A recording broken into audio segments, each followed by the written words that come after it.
بسم اللہ الرحمن الرحیم۔ قبلہ رخ ہونے کا حکم۔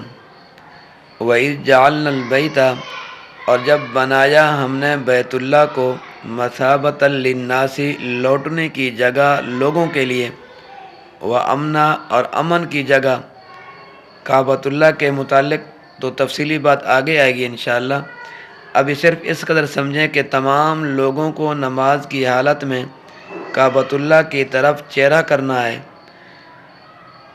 چاہے وہ کسی بھی سمت میں ہوں۔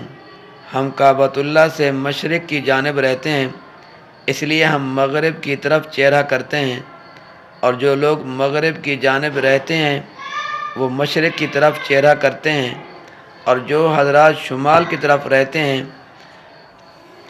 وہ جنوب کی طرف چہرہ کرتے ہیں، اور جو جنوب کی طرف رہتے ہیں وہ شمال کی طرف چہرہ کرتے ہیں۔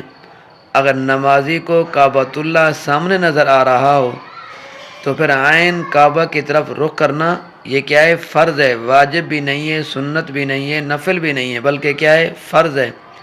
تو ایسی حالت میں جہت اور سمت کا کوئی اعتبار نہیں، اور اگر کعبہ سامنے نظر نہیں آتا تو پھر کعبہ کی سمت اور جہت ہی کافی ہے، اور تھوڑا بہت فرق بھی ہو تو مسئلہ نہیں ہے۔ یہ ہماری مسجدیں کعبہ سے 2 ڈگری پھری ہوئی ہیں، اور یہ ہماری مسجد بھی کعبہ سے تقریباً 1.5 ڈگری پھری ہوئی ہے، لیکن اگر کوئی مسجد 5 ڈگری تک بھی پھری ہوئی ہو تو نماز میں کوئی خلل نہیں پڑتا۔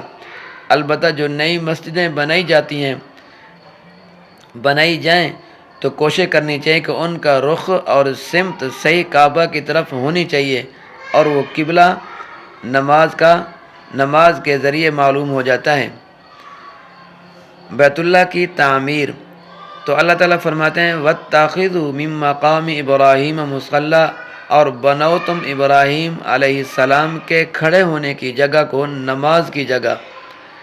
مقام ابراہیم سے مراد وہ پتھر ہے جس پر کھڑے ہو کر حضرت ابراہیم علیہ السلام کعبۃ اللہ کی چٹائی کرتے تھے، اور یہ پتھر لفٹ کا کام دیتا تھا۔ اس پتھر پر حضرت ابراہیم علیہ السلام کے پاؤں کے نشان آج بھی موجود ہیں، اور بیت اللہ کے قریب شیشے کے خول میں محفوظ ہیں، اور اس سے پہلے یہ سطح زمین پر نصب تھا۔ مخلوق کی کثرت کی وجہ سے اب اسے تھوڑا سا دور رکھ دیا گیا ہے۔ اس پتھر کو اللہ تعالیٰ نے حضرت ابراہیم علیہ السلام کے ارادے کے تابع کر دیا تھا۔ جب حضرت ابراہیم علیہ السلام دائیں یا بائیں ہونے کا ارادہ کرتے تو یہ پتھر دائیں یا بائیں ہو جاتا، اور جب اوپر نیچے آنے جانے کا ارادہ فرماتے حضرت ابراہیم علیہ السلام تو وہ اوپر نیچے ہو جاتا پتھر۔ کعبۃ اللہ کی تعمیر حضرت ابراہیم اور حضرت اسماعیل علیہ السلام دونوں باپ بیٹے نے مل کر کی، اس میں کوئی تیسرا آدمی شامل نہیں تھا۔ حضرت ابراہیم علیہ السلام نے مستری کا کام کیا، اور حضرت اسماعیل علیہ السلام نے مزدور کا کام کیا۔ سبحان اللہ۔